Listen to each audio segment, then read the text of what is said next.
বন্ধুরা, মহাশিবরাত্রির দিন শিবলিঙ্গ থেকে এই একটি গুপ্ত জিনিস অবশ্যই নিয়ে আসবেন। এতে ভগবান শিবের আশীর্বাদে আপনার জীবনে সুখ, শান্তি ও সমৃদ্ধিতে ভরে উঠবে।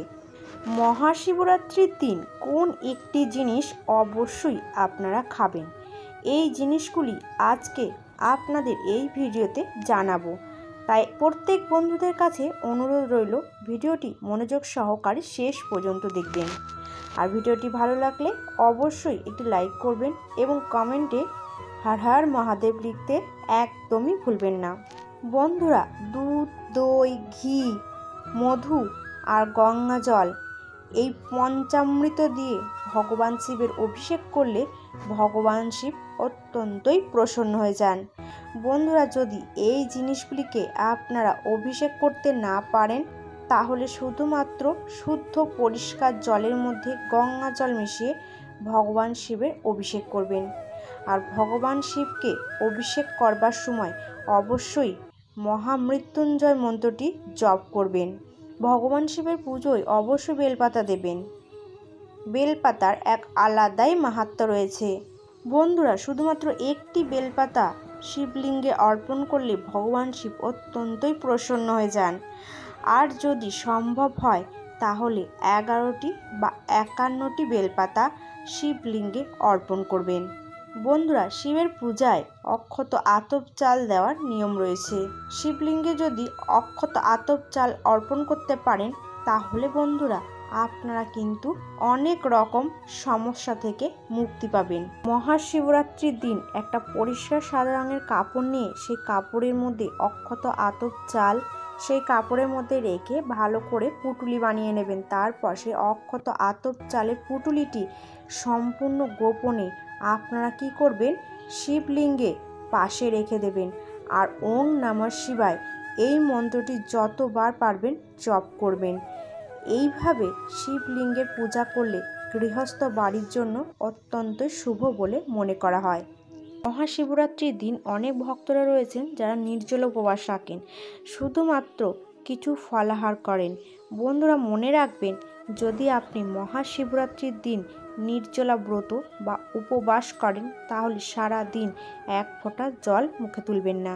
বন্ধুরা, যে সমস্ত শিবের পরম ভক্ত রয়েছে তারা অবশ্যই 4 প্রহরে পূজা করবার পরের দিন সূর্য উদয়ের পর ব্রত পালন করবেন। বন্ধুরা, ভুল করেও মহাশিবরাত্রির দিন শঙ্খ দিয়ে ভগবান শিবের অভিষেক করবেন না। বন্ধুরা, শিবরাত্রির দিন শিবলিঙ্গে এই জিনিসগুলি অর্পণ করবেন না, যেমন তুলসী পাতা, কেতকী ফুল, পদ্ম ফুল। এই জিনিসগুলি ভুল করেও শিবলিঙ্গে অর্পণ করবেন না। বন্ধুরা, মহাশিবরাত্রির পবিত্র দিনে ভগবান নন্দী মহারাজের মূর্তি এনে স্থাপন করলে ভগবান শিব অত্যন্তই প্রসন্ন হন। যদি বন্ধুরা চাঁদি অর্থাৎ রূপোর তৈরি একটি ছোট্ট নন্দীর মূর্তি বাড়িতে এনে যেখানে টাকা পয়সা, সোনা দানা বা গোপন জিনিসপত্র রাখেন, সেই আলমারির লকারে বা ক্যাশ বাক্সে রেখে দিন। এতে আপনাদের আর্থিক সমস্যা দূর হয়ে যাবে। বন্ধুরা, মহাশিবরাত্রির দিন একমুখী রুদ্রাক্ষ ঘরে নিয়ে আসুন। রুদ্রাক্ষ অনেক রকমের হয়, কিন্তু একমুখী রুদ্রাক্ষকে ভগবান শিবের স্বরূপ মানা হয়। এর সাথে হিন্দু ধর্মে রুদ্রাক্ষকে সুখ, শান্তি ও সমৃদ্ধির প্রতীক মানা হয়। জ্যোতিষশাস্ত্র অনুসারে মহাশিবরাত্রির ব্রত মহাশিবরাত্রির দিনে একটি একমুখী রুদ্রাক্ষ বাড়িতে আনুন। তারপর ভগবান শিবের মন্ত্র জপ করে ওই রুদ্রাক্ষ শুদ্ধ করে নিন। তারপর সেই রুদ্রাক্ষ আপনি নিজের গলায় ধারণ করুন, বা আপনি ওই রুদ্রাক্ষ আপনাদের ঠাকুর ঘরে স্থাপন করতে পারেন, বা আপনার আলমারির লকারে বা ক্যাশ বাক্সে রাখতে পারেন। বন্ধুরা, মহাশিবরাত্রির দিন শিবলিঙ্গের পূজায় অবশ্যই মাহাত্ম্য রয়েছে। এই দিন আপনারা কিন্তু শিবলিঙ্গে অভিষেক করবেন। অভিষেক করার পরই শিবলিঙ্গের পূজা করবেন। জ্যোতিষশাস্ত্র অনুসারে মহাশিবরাত্রির দিন যদি গ্রহদোষ থেকে মুক্তি পেতে চান, তাহলে রত্নের তৈরি একটি শিবলিঙ্গ আপনাদের বাড়িতে নিয়ে আসুন। যে ঘরে নিয়মিতভাবে এর পূজা করা হয়, সেই ঘরে কখনোই রোগ ব্যাধি, জ্বালা যন্ত্রণা থাকে না। মহাশিবরাত্রির দিন ছোট্ট একটি শিবলিঙ্গ বাড়িতে কিনে নিয়ে আসুন, আর আপনার বাড়ির ঠাকুর ঘরে সেই শিবলিঙ্গর প্রতিষ্ঠা করুন। প্রত্যেক দিন নিষ্ঠা ও ভক্তি সহকারে শিবলিঙ্গের পূজা অর্চনা করুন। প্রত্যেক শিবরাত্রিতে নিষ্ঠা ও ভক্তি সহকারে শিবলিঙ্গের পূজা অর্চনা করবেন। এই উপায় করলে ঘরের দারিদ্রতা খুব তাড়াতাড়ি দূর হয় আর মা লক্ষ্মীও প্রসন্ন হয়ে যান। এই উপায় করলে ঘরে সুখ ও শান্তি, সমৃদ্ধি, খুশিতে ভরে ওঠে। চলুন বন্ধুরা, এবার আপনাদের জানাই মহাশিবরাত্রির দিন কোন জিনিস অবশ্যই খাবেন। এই দিন যদি পারেন তাহলে একটি বেল অবশ্যই খাওয়ার চেষ্টা করবেন, কারণ বেল ফল হলো ভগবান শিবের অত্যন্ত প্রিয় একটি ফল।